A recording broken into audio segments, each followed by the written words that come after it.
ukiwa huna mask, hutapewa huduma.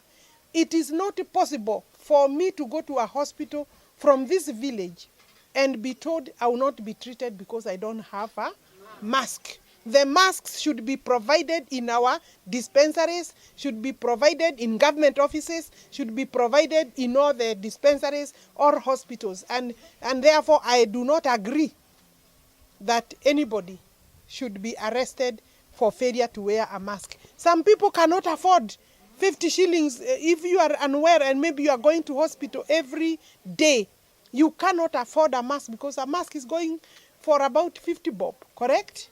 And therefore, if I'm going to be able to buy medicine, will be able to buy food, I don't have transport, and now I have to buy a mask every day.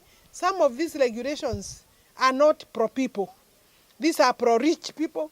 They are people who are very insensitive with the Kenyans' plight of lack